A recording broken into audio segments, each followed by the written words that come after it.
como un mundo de mundos, como un complejo entretejido, intercomunicado de cosmovisiones, culturas, seres vivos y no vivos. Y eso es lo que hace que la educación sirva para fortalecer una conciencia que le permita a cada educando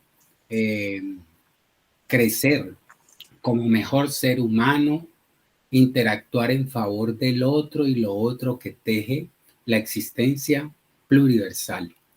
Redipe tiene capítulo en 17 países, tiene presidente de Redipe en Europa, el doctor Agustín de la Rangascón, tiene dentro del comité de calidad al pedagogo mejor rankeado en el mundo, que es el doctor José Manuel Turiñán, español, a quien el mes pasado le entregamos el premio Educa por su trayectoria profesional. Y también buena parte de los países de América, incluido Estados Unidos, tienen capítulo de Redipe. Para nosotros, pues de esta manera estamos cumpliendo con los propósitos de Redipe, que es generar también escenarios editoriales, escenarios educativos, pedagógicos e investigativos. Este es el escenario pedagógico, es el 9º congreso que realizamos en este año, el 9º congreso, y nos quedan 3 congresos más para terminar el año, incluido el que hacemos con la Universidad Javeriana y la Universidad del Valle, congreso en diseño en sus múltiples facetas, diseño arquitectónico, educativo, didáctico, curricular, evaluativo, diseño escénico, diseño visual, gráfico, etcétera. Y nos queda también el congreso que realizamos cada año en Cuba con y prestigiosas instituciones cubanas, el Congreso de Educación y Pedagogía. Bueno, en este congreso vamos a abrir la jornada de la tarde con la presentación de la doctora Mireya Cisneros Estupiñán, quien va a compartir la conferencia La política curricular para la paz desde la mirada lingüística. La doctora Mireya Cisneros Estupiñán es directora de la maestría en lingüística de la Universidad Tecnológica de Pereira. Es investigadora senior y profesora titular de la UTP. Libros que yo sepa, ha escrito no menos de 20 libros. La conocí en 2002 en Chile, en un congreso sobre lectura y escritura, donde fue una invitada y allí participé también como ponente. Y allí ya había escrito varios libros, tuve el honor de que me regalaran uno de sus libros y a partir de ahí no ha dejado de escribir 1 o 2 libros cada año. Pueden ingresar a la página de academia.edu y ahí están sus artículos, sus libros publicados, los resultados de investigaciones, están libros en temas relevantes del lenguaje y del discurso, de la educación, de la pedagogía y de la enseñanza. No me atrevo aquí a nombrar por razones de tiempo, pero simplemente los invito a que ingresen. Pues bien, adelante, querida doctora Mireya. Doctor Julio César, muchas gracias por esa generosa presentación que hace de mí. Para mí es un gran honor, de verdad, siempre que puedo participar en los eventos de esta red internacional de muchísimo prestigio. Entonces, pues yo no tengo más que agradecer, ¿sí? Y agradecer también a los presentes que se han interesado en este tema y, por cierto, a las personas que después verán las grabaciones. Afortunadamente, esa es una gran ventaja que nos deja en estos tiempos de tanta agitación, de tantas ocupaciones, que a veces nuestros horarios no nos permiten estar presentes a través de la virtualidad o mucho menos una presencia personal en estos eventos, pero aprovechamos que esto queda grabado, ¿no? Entonces eso también es una labor generosa que hace Redipe, que los trabajos sean grabados, sean publicados.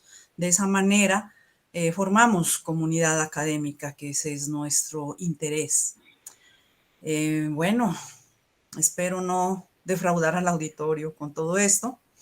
Y lo que quiero presentar ante ustedes es este trabajo que se ha titulado La política curricular para la paz desde la mirada lingüística.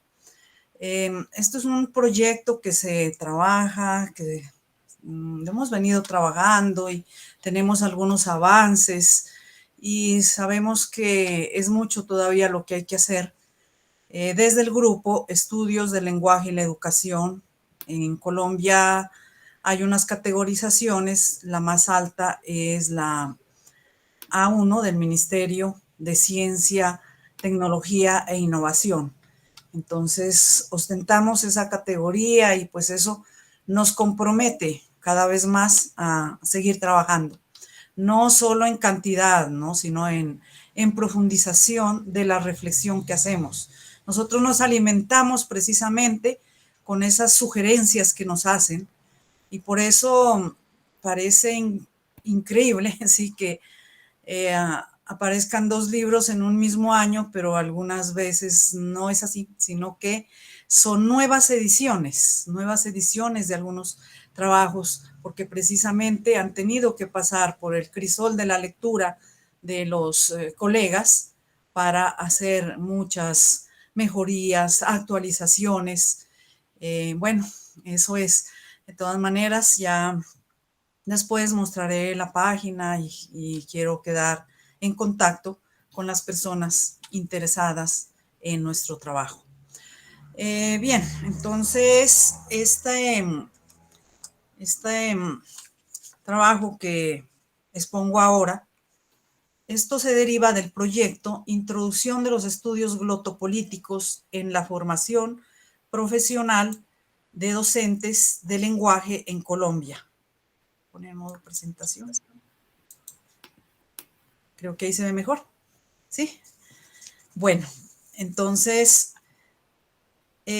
con eso buscamos contribuir a la introducción de la perspectiva glotopolítica en los estudios lingüísticos contemporáneos en Colombia y ojalá pues también pasar las fronteras. El proyecto se enmarca en el periodo denominado posacuerdo, el cual inicia desde el año 2016, cuando el Estado colombiano y la guerrilla de las Fuerzas Armadas Revolucionarias de Colombia, FARC, Ejército del Pueblo, firman los acuerdos de paz para finalizar un conflicto de más de 50 años, abriendo las puertas para otros procesos de diálogo con los grupos insurgentes. El objetivo general, entonces ya le decía que queremos contribuir a la introducción de estos estudios glotopolíticos en la formación de docentes de lenguaje en Colombia. Parece un término nuevo, ¿no? Hablar de glotopolítica, pero es una necesidad y si bien con otros nombres hemos venido pensando, reflexionando sobre ello. Identificar los principales avances de los estudios glotopolíticos en la región latinoamericana, relevar las tendencias y perspectivas de la investigación glotopolítica en esta región, adaptar los hallazgos anteriores a los requerimientos didácticos para su enseñanza y aprendizaje en la formación de docentes de lenguaje. En nuestro país, en los estudios universitarios para formar profesores se llaman licenciaturas. Entonces, queremos que desde las licenciaturas, donde se forman las nuevas generaciones, entonces se piense en estos temas. Igualmente, hay estudios anteriores a la universidad que también forman profesores, las llamadas normales en nuestro país. El espacio de formación de profesores e investigadores sobre lengua materna con sus diferentes niveles de profesionalización, consideramos que resulta estratégico, ¿sí?, para concientizar sobre la necesidad de miradas glotopolíticas que atiendan a las problemáticas ideológicas del mismo idioma y entre las cuales cobra importancia sus usos regulados en las interacciones sociales. Como lengua nacional, el español en nuestro país es un medio de gobernabilidad del Estado que regula la cohesión social frente a la variedad plurilingüística del país. Como primera lengua, este es el medio de comunicación de gran parte de la población colombiana, empleado en la cotidianidad y en la construcción de relaciones intersubjetivas. De allí que se tome como objeto de enseñanza y de aprendizaje en los diferentes niveles educativos. No solo en Colombia, ¿no?, sino también en otros países hispanohablantes, donde es necesario enseñarlo para cursos que trascienden propósitos instrumentales de comunicación e información. Es decir, para que a través de sus posibilidades retóricas y argumentativas, oriente los procesos democráticos de acuerdo con proyectos políticos más amplios. A partir de allí, también se puede entender, estudiar e intervenir didácticamente para dar y relevar su lugar a las distintas lenguas que se hablan en Colombia, en otros países también se podría extender la reflexión, con las cuales el español se relaciona de maneras tanto cooperativas como conflictivas. Enseñar el español como primera lengua exige una reflexión glotopolítica que permita proponer métodos y recursos didácticos que fortalezcan el desarrollo de las competencias lingüísticas, como son pues hablar, escuchar, leer, escribir, y superar los índices de pobreza léxica que propicia la comodidad del uso no estándar de la lengua materna. Aquí cabe aclarar que en los países donde hay una lengua hegemónica, como en nuestro caso el español, donde a la vez también hay otras lenguas, son 64 lenguas que se hablan en nuestro país, sin embargo la más extendida, a la que más se le presta atención y con la que se desarrollan la mayor parte, casi la totalidad de los procesos educativos, se hace en español. Y por eso se habla de enseñanza de la lengua materna, entonces es enseñar el español, que para las otras comunidades aborígenes es una segunda lengua, mientras que para los hispanohablantes es lengua materna. Pero aquí viene la gran pregunta, ¿no? ¿Se puede enseñar la lengua materna o la primera lengua? Bueno, hay su diferencia, ¿no?, entre lengua materna y primera lengua. De todas maneras, acá se generaliza mucho la lengua materna y decimos cursos de enseñanza de lengua materna o enseñanza del español como lengua materna. Realmente, a mi modo de ver, no se enseña la lengua materna. La lengua materna, esa se aprende en el contexto social donde se desarrolla el niño. Ya puede ser la familia o, bueno, saliendo de los modelos que tradicionalmente se consideran, pero que en realidad no son propios ya de este tiempo. Las familias ya no son de padre, madre, hijos. Entonces, más bien procuramos decir hogar, o sea, un entorno donde se desarrolla el niño, que muchas veces no es precisamente el de la madre, porque la madre debe trabajar, la madre debe dejar el cuidado de sus hijos para otras personas. Entonces, la lengua no es materna, tal vez es la primera lengua, pero esa lengua ya llega a la institución educativa aprendida. Entonces, allí vienen todas las implicaciones que esto trae. Bueno, ya en Redipe habíamos hablado en otras ocasiones cómo tal vez al llegar a la institución educativa se frustran, se disminuyen esos desarrollos que se trae de el otro ambiente que no es precisamente la educación institucional. Entonces, ¿qué se aprende realmente en la institución educativa? En la institución educativa se aprende otros usos de la lengua, ¿sí?, que con los cuales el ciudadano se va a desempeñar tanto en la vida académica, en la vida profesional, en la vida social, etcétera. Bueno, como lo que titulábamos, o más bien referíamos desde un comienzo, que esto lo hacemos desde una mirada glotopolítica, pues creo que brevemente debo decir qué es la glotopolítica. Desde por allá en el año 1986, estos sociolingüistas franceses, Batiste y Marsellese y Guespin, publican su artículo titulado Por la glotopolítica, ¿no? En francés, donde reconocen lo político en la relación lenguaje y sociedad y la acción que ésta reviste, la forma que esto se relaciona así con lo político de los países, de las organizaciones, de las acciones que se dan en los distintos contextos sociales.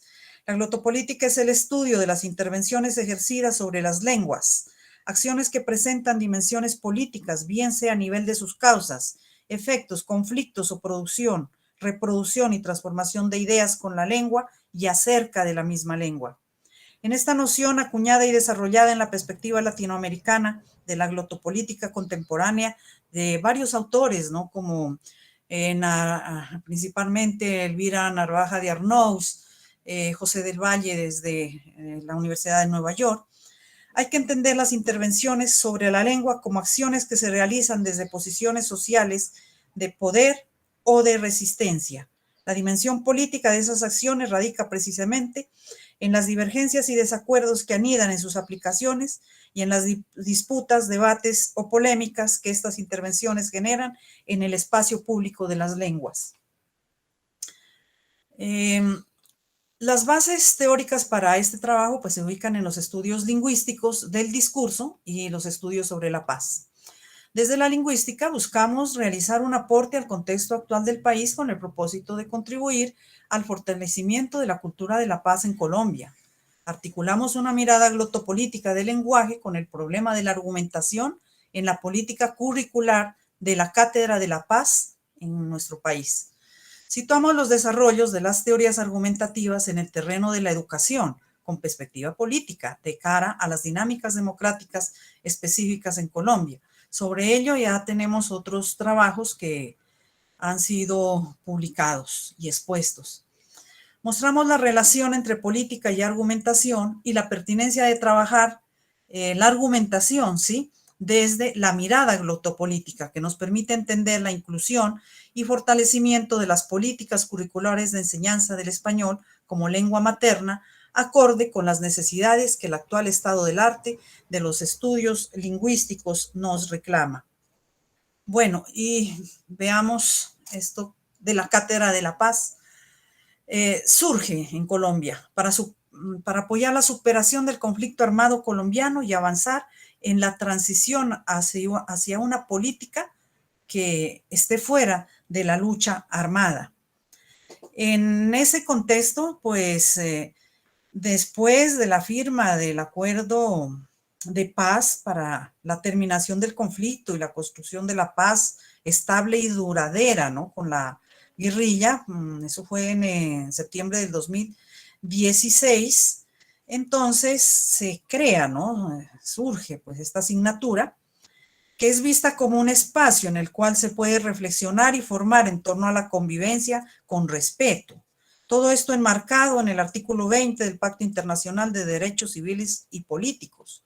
En este sentido, la Cátedra de la Paz consta de 3 ejes fundamentales: cultura de la paz, desarrollo sostenible y educación para la paz.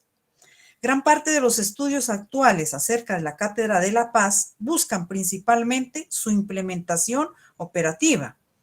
Pocas excepciones se desmarcan de esta asignatura para proponer una crítica a la institucionalización de la educación para la paz, dado que puede desvirtuar el verdadero sentido de la formación para la paz.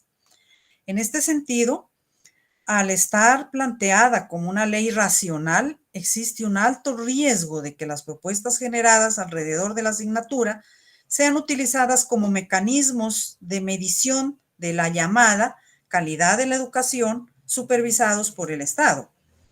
Así, se genera una reflexión acerca del papel de la academia en relación con la paz, en la medida en que desde este espacio se pueden recopilar los aprendizajes que provienen del conflicto y enfocarlos en pedagogías para la paz, aisladas de las regulaciones estatales y enfocadas más en las comunidades, o tal vez soy muy fuerte al decir aisladas, pero sí, no centradas más bien en las regulaciones estatales, sino que eso se ha tenido en cuenta desde los mismos contextos en que se producen.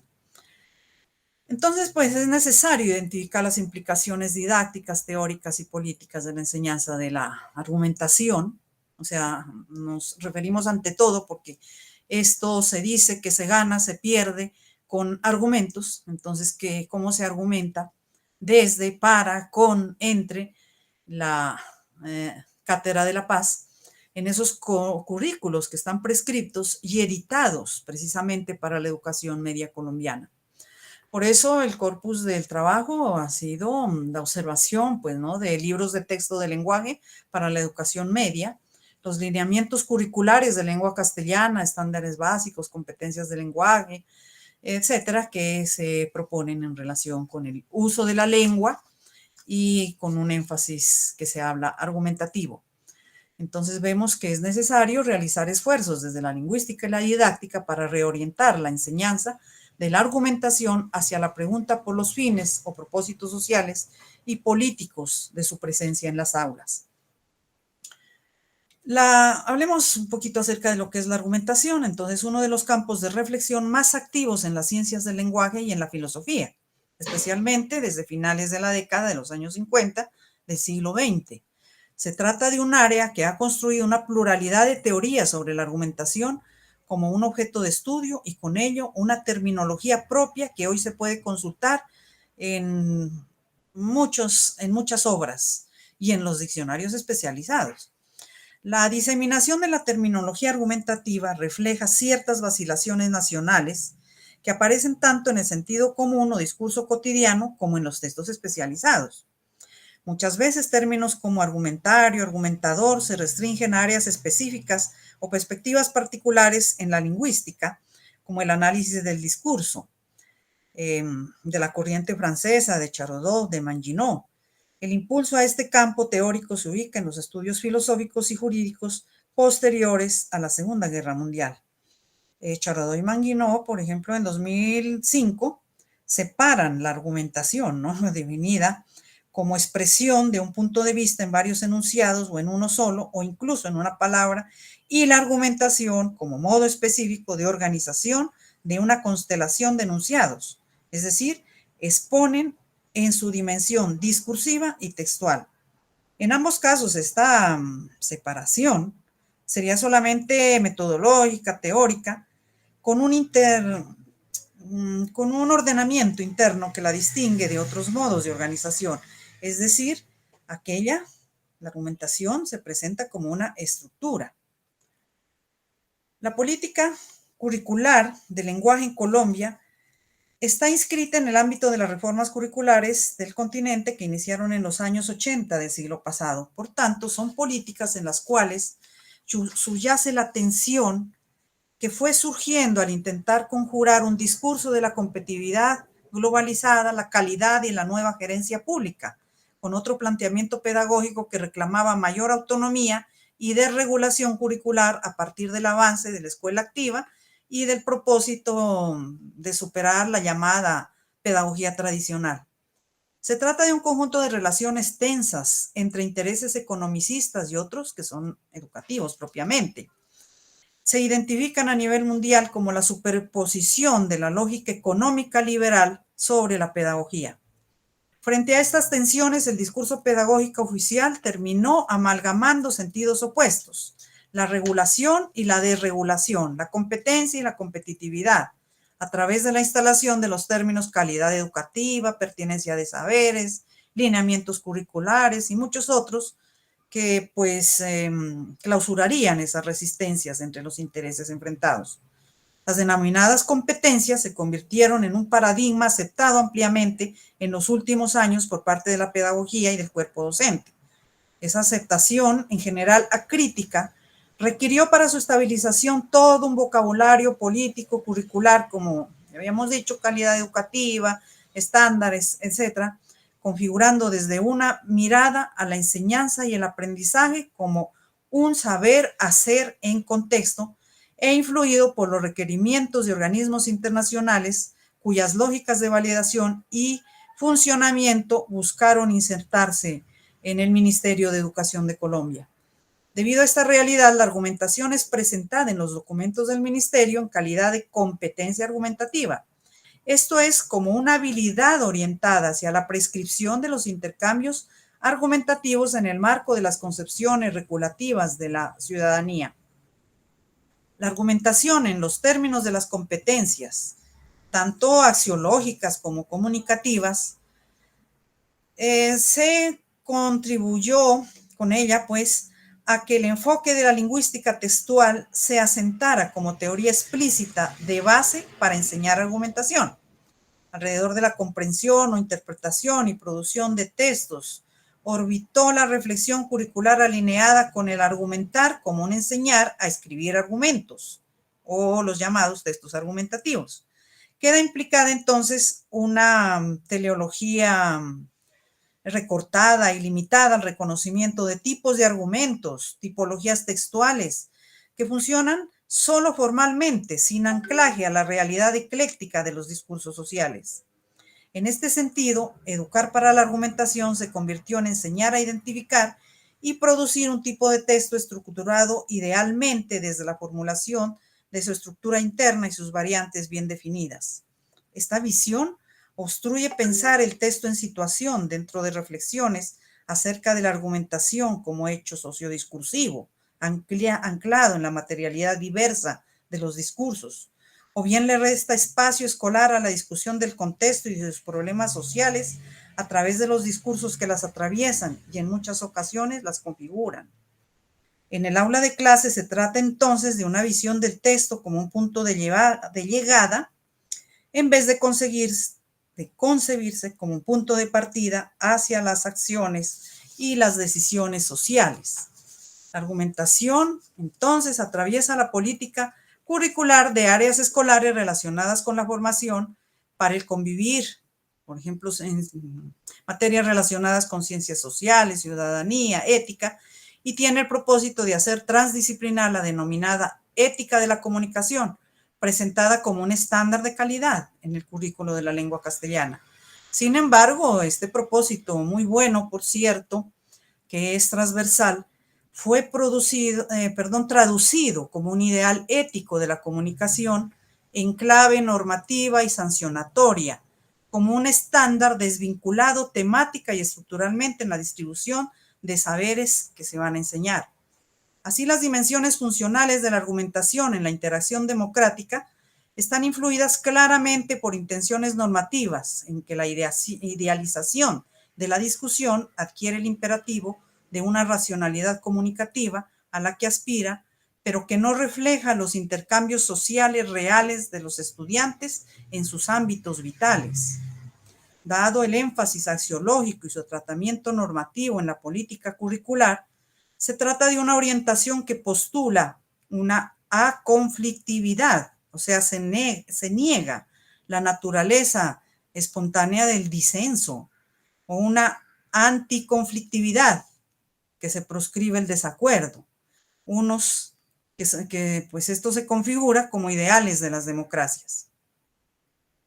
La introducción de conflictos en el aula y una formación que a su vez, que en vez de tratar de anularlos, intente comprenderlos, discutirlos y pluralizarlos, puede contribuir al redireccionamiento de la interpretación que realizan los actores educativos como profesores, administrativos, industria editorial de textos escolares. Esto es muy importante tenerlo en cuenta, sobre la política curricular de la Cátedra de la Paz, especialmente frente a la confusión entre lo conflictivo y lo violento, y con bajas evidencias de integración.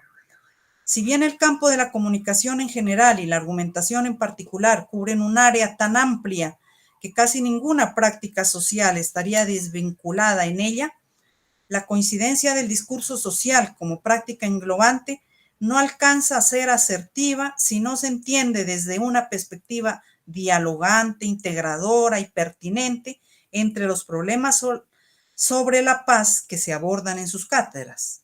Enseñar a argumentar para la paz debe significar la orientación hacia actitudes de cuestionamiento frente a lo que de idealizado, abstracto y evaluativo presentan la convivencia social y el hacer argumentativo.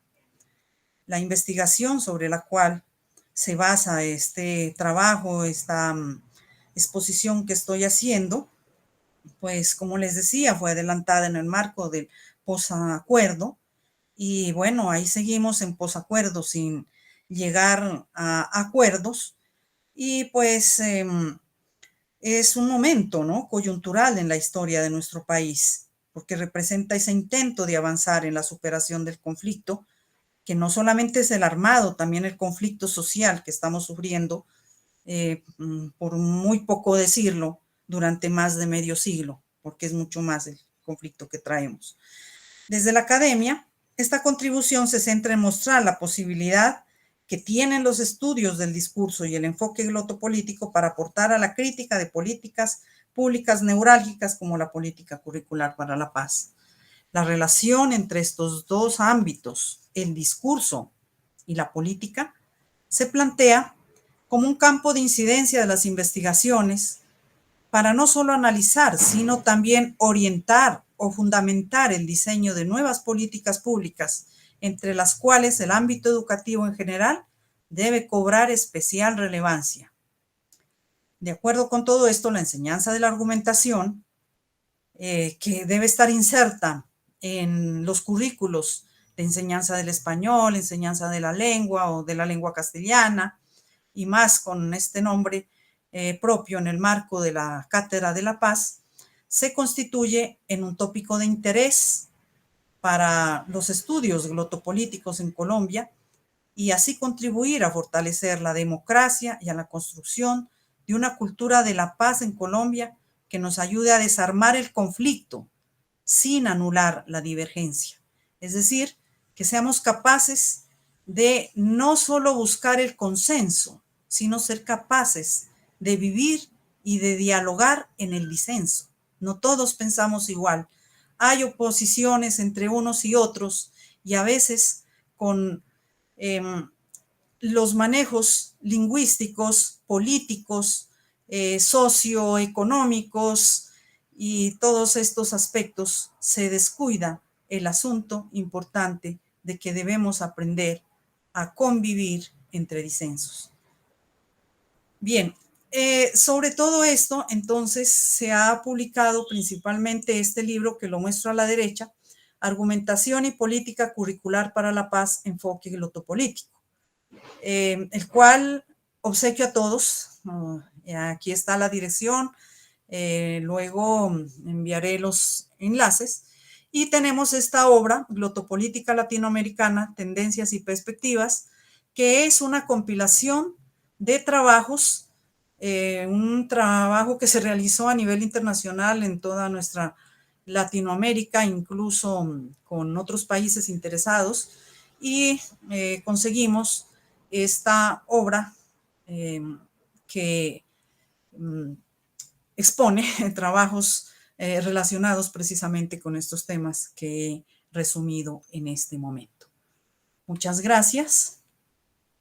Aquí está mi correo para quien desee escribirme. Estos espacios, ante todo, siempre buscamos que sean para construir comunidad académica, así como Redipe nos lo propicia.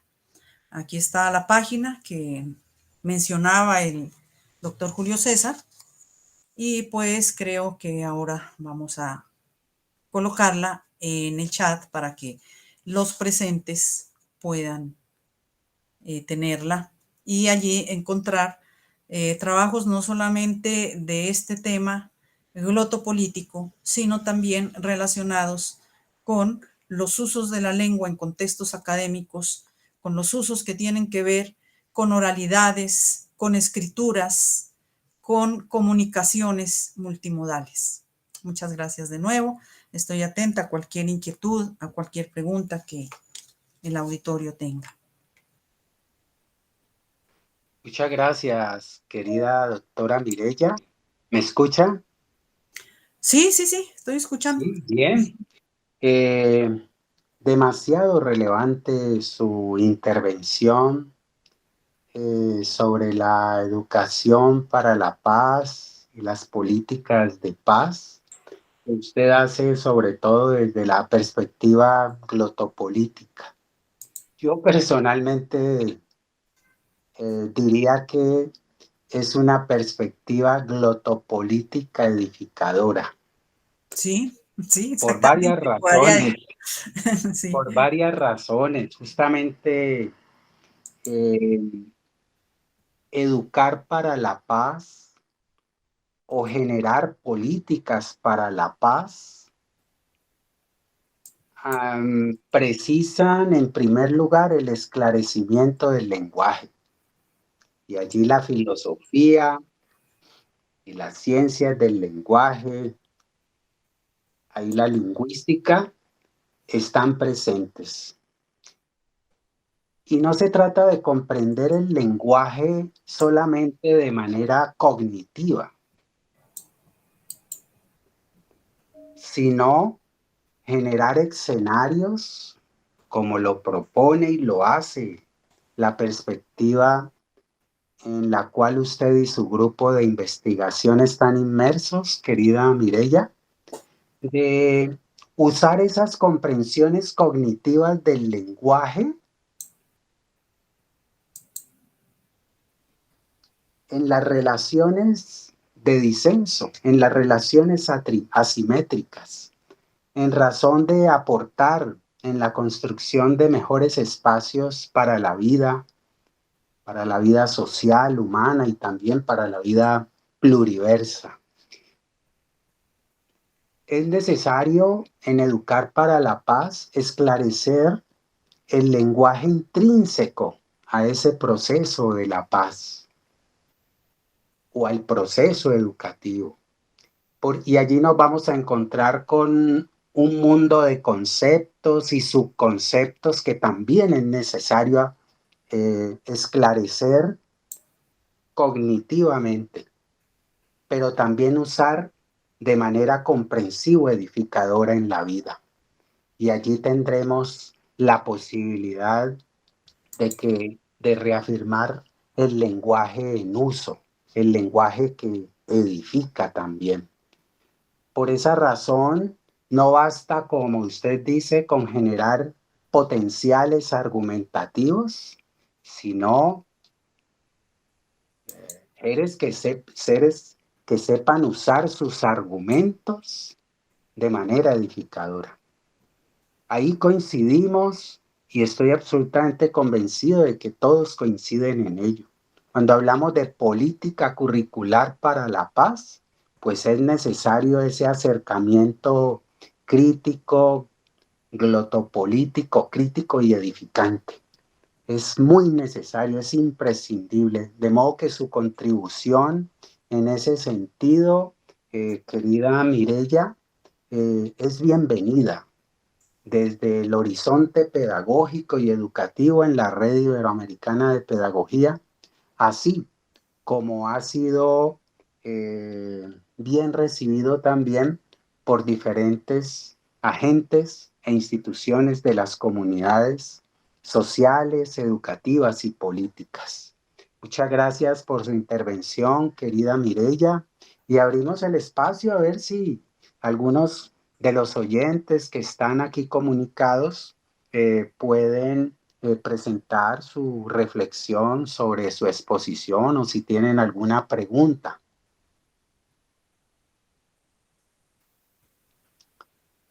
Sino que levanten la mano y podríamos abrir el espacio para el diálogo. Porque otra alternativa que tenemos y que siempre se da en Redipe es que los oyentes también escriban sus preguntas, las envíen al correo, las pueden enviar a la misma doctora Mirella y desde Redipe podemos perfectamente hacer este ejercicio. A ver, por aquí. encuentro la...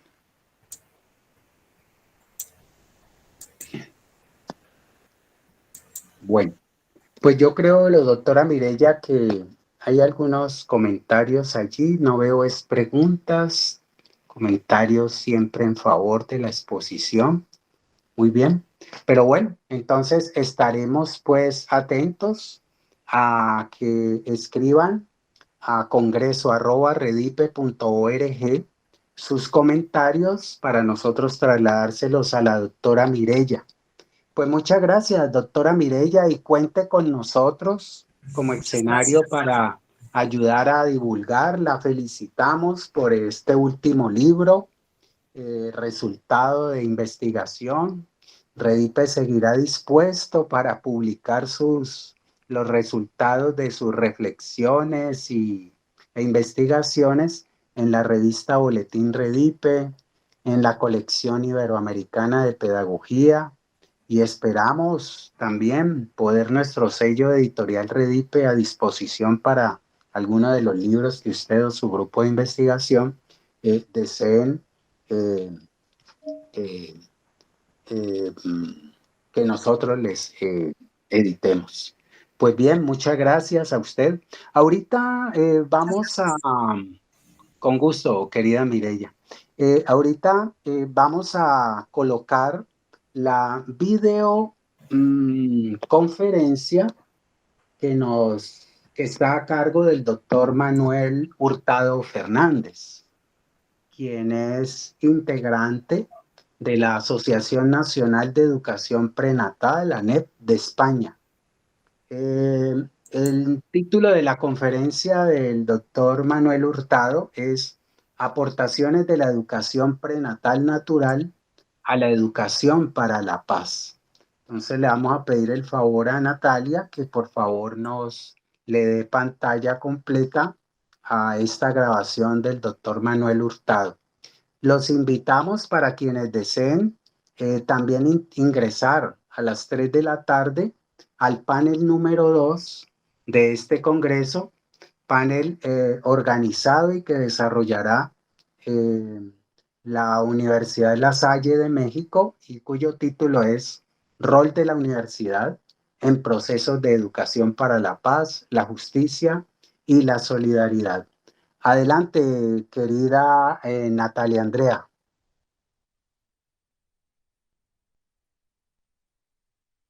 Hola a todos y a todas, me presento muy brevemente, soy Manuel Hurtado, profesional del social media y la gestión de la información y miembro de la Junta Directiva de la Asociación Nacional de Educación Prenatal, ANEP, de España, y también de la Organización Mundial de Asociaciones de Educación Prenatal, OMAEP.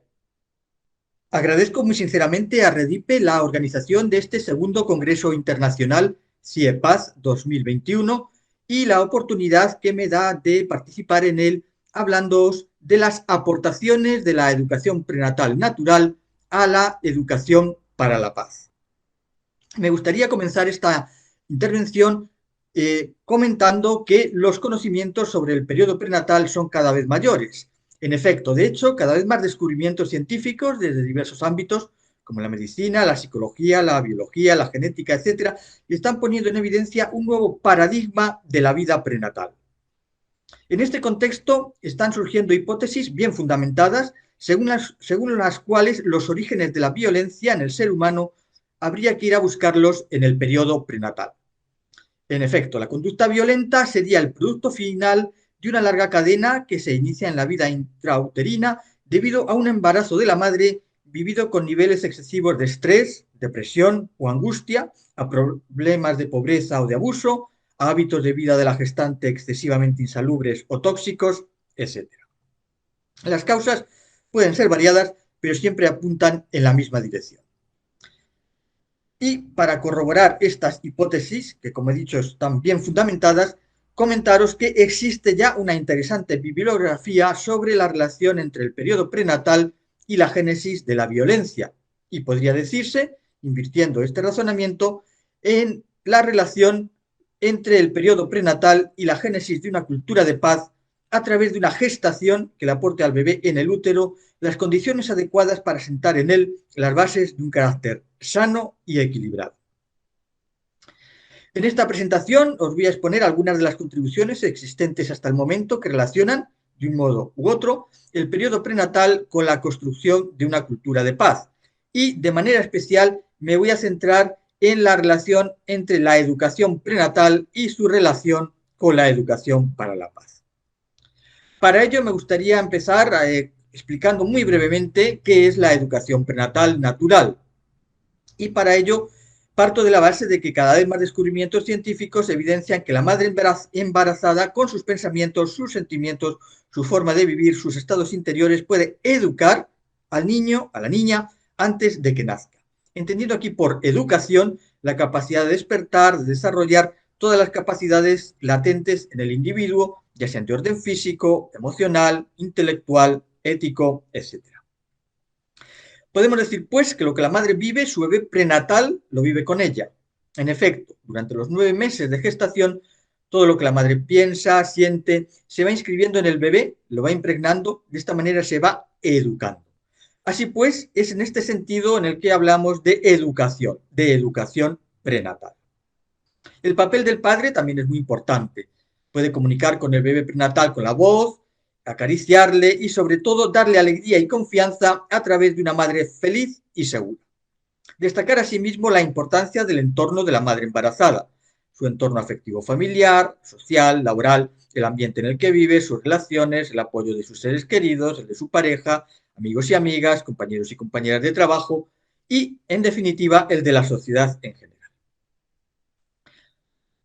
Esta educación prenatal de la que hablamos se opera a través de procesos naturales y no ha de ser confundida en absoluto con conceptos tales como estimulación, instrucción, aprendizaje o adoctrinamiento prenatales. Por todo ello, podemos denominarla también educación prenatal natural. De hecho, esta educación prenatal natural consiste en pequeñas acciones, pequeñas entre comillas porque son pequeñas grandes acciones, como por ejemplo amar al bebé prenatal, acariciarle, comunicarse con él, pensar positivamente en él, hablarle, cantarle, admirar la belleza en la naturaleza, en el arte, en los seres humanos, utilizar la imaginación creadora para impregnar al bebé prenatal de las más bellas imágenes y sensibilizarlo a los más nobles valores humanos, deseándole las mejores y más maravillosas cualidades, etcétera, etcétera. Es una muy breve explicación de lo que es la educación prenatal natural, y para todas aquellas personas que queráis saber más, os invito a visitar la web de la Asociación Nacional de Educación Prenatal, ANEP, de España, que es anepeducacionprenatal.org. También os recomiendo la lectura de este interesante libro, La educación prenatal natural, una esperanza para el niño, la familia y la sociedad, cuya autora es María André Bertén, fundadora de la Organización Mundial de Asociaciones de Educación Prenatal, OMAEP, de la que os he hablado brevemente en mi presentación y de la que en breves momentos también os hablaré con algo más de detalle. Bien, y ahora ya que sabemos un poquito más de qué es la educación prenatal, me gustaría hablaros de esas aportaciones, algunas, pues que no voy a exponer todas, algunas aportaciones de la educación prenatal a la cultura de paz y a la educación para la paz. Para ello me gustaría comenzar hablándoos del Cuarto Congreso Mundial de la Organización Mundial de Asociaciones de Educación Prenatal, OMAEP, celebrado del 23 de marzo al 1 de abril de 2001 en Puerto La Cruz, Venezuela, bajo el lema Hacia un mundo sin violencia. Os he hablado ya en 2 ocasiones de la Organización Mundial de Asociaciones de Educación Prenatal, OMAEP, y bueno, pues ahora brevemente me gustaría daros, pues en primer lugar, la página web en la que podéis acceder a ella, que es omaep.com, y comentaros que es una entidad que agrupa a numerosas asociaciones de educación prenatal de diversos países y que desde 2005 tiene el estatus consultivo en el Consejo Económico y Social de Naciones Unidas, el ECOSOC. Bien, y hablando del estatus consultivo de la OMAEP en el Consejo Económico y Social de Naciones Unidas, la segunda aportación de la educación prenatal a la cultura de paz de la que os quiero hablar es precisamente la declaración presentada por la OMAEP ante la Comisión de Desarrollo Social del Consejo Económico y Social de Naciones Unidas en febrero de 2008. Me gustaría destacar estos párrafos de dicha declaración. Leo textualmente. La educación prenatal, prevención primaria de cualquier disfunción física y psíquica y factor de salud y paz, constituye una necesidad prioritaria de nuestras sociedades contemporáneas. Así pues, la educación prenatal constituye la principal prevención de toda disfunción física y psíquica de los niños y de los futuros adultos, incluidas la agresividad y la violencia, ya que solo la paz que está arraigada en nosotros mismos puede extenderse a todo el mundo. Esta aptitud para crear la paz en uno mismo y en torno a uno mismo encuentra su fundamento en el periodo prenatal. Los futuros padres pueden darle a su hijo, a su hija, por nacer, los elementos y las condiciones que le permitan incorporar a su estructura básica el goce de vivir, la capacidad de amar, de dialogar, de cooperar y de encontrar soluciones equitativas a todos los conflictos. Los futuros padres son los ingenieros genéticos de sus hijos, según el biólogo genético norteamericano Bruce Lipton, y pueden fomentar una sociedad de la salud y la paz.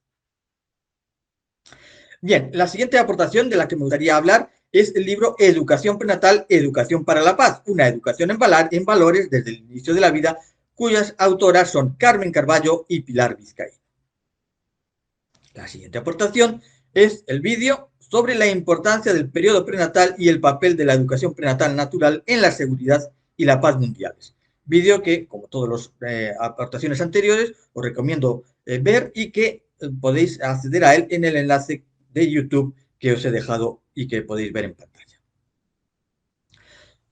Bueno, pues vamos ahora a ver muy brevemente otras fuentes que, en línea con la exposición que estoy realizando, relacionan el periodo prenatal con la cultura de paz y con la educación para la paz. La primera de estas fuentes es el documento en francés, La prevención de la violencia entre los jóvenes puede comenzar desde el embarazo.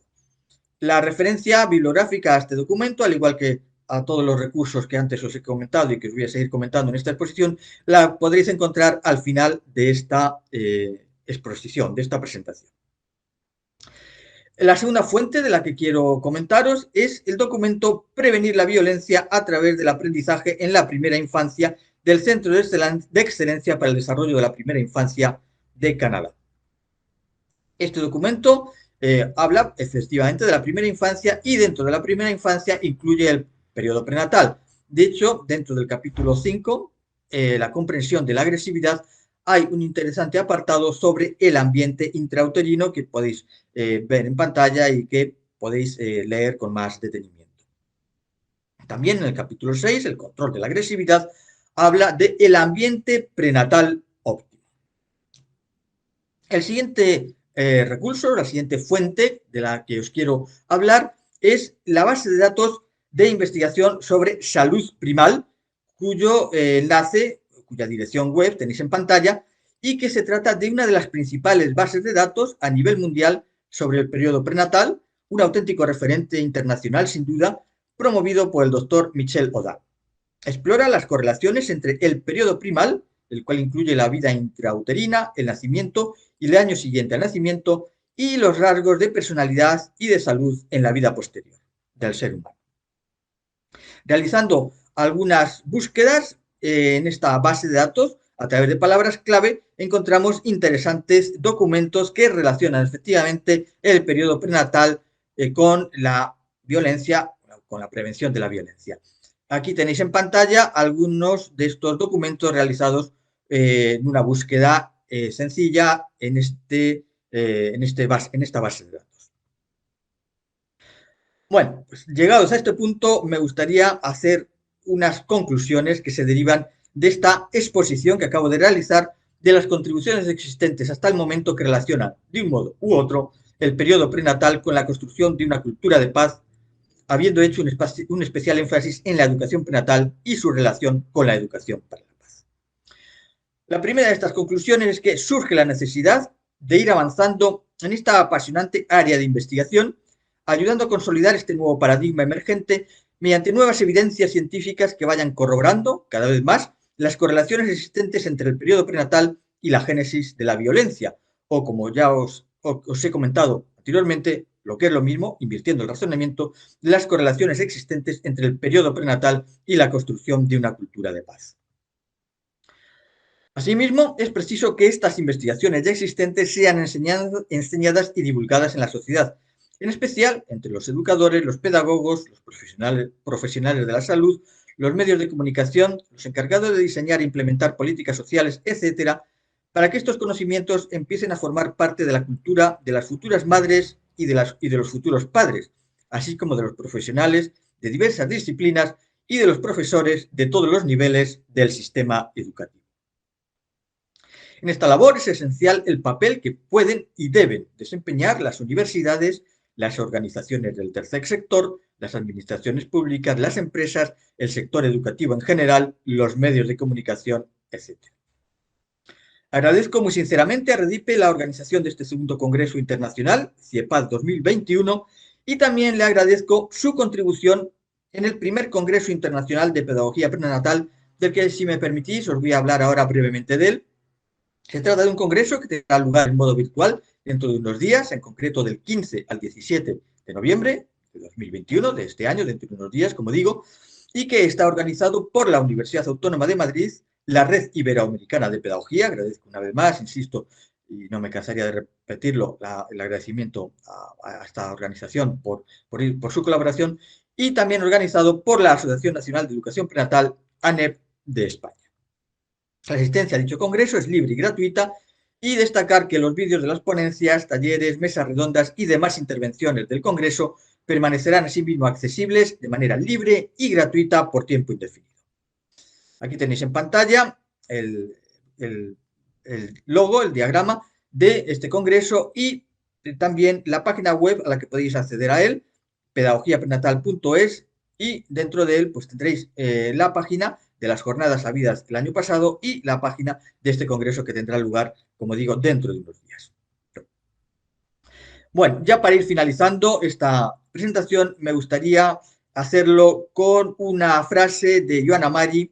En ese momento, cuando la pronunció en junio de 2007, era presidenta de la OMAEP y la pronunció en el 6º Congreso Mundial de la OMAEP, celebrado en Lausana, Suiza, del 22 al 24 de junio de 2007, y la conferencia que pronunció se titulaba La educación prenatal natural, factor de paz. Cito el párrafo que me parece especialmente relevante y que ciertamente ilustra la relación entre educación prenatal, periodo prenatal y educación para la paz. Cito pues: solo la paz, que hunde sus raíces en cada uno de nosotros, puede propagarse en el mundo. Esta capacidad de crear la paz en uno mismo y alrededor de uno encuentra sus fundamentos en el periodo prenatal. Los futuros padres pueden darle al bebé en el útero los elementos y las condiciones que le permitirán inscribir en su estructura fundamental la alegría de vivir, la capacidad de amar, de dialogar, de cooperar, de encontrar soluciones justas a todos los conflictos. Como podéis ver, se trata de un párrafo muy en consonancia con la declaración presentada por la OMAEP ante el Consejo Económico y Social de Naciones Unidas en febrero de 2008, del que os he mencionado al principio de esta exposición. Otra de las conclusiones que me parecen especialmente relevantes de esta presentación es que efectivamente es de la máxima importancia que estos conocimientos, he esbozado brevemente en dicha presentación, y otros muchos que no he mostrado en ella, sean ampliados, profundizados, enseñados, difundidos y puestos en práctica. Sería ciertamente un honor para mí que esta presentación sirviera de estímulo, por modesto que fuese, para que esto sea así. Y ahora ya sí, voy a ir finalizando esta presentación.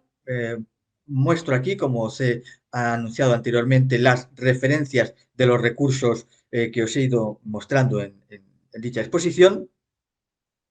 Y ya sí, ya nada más.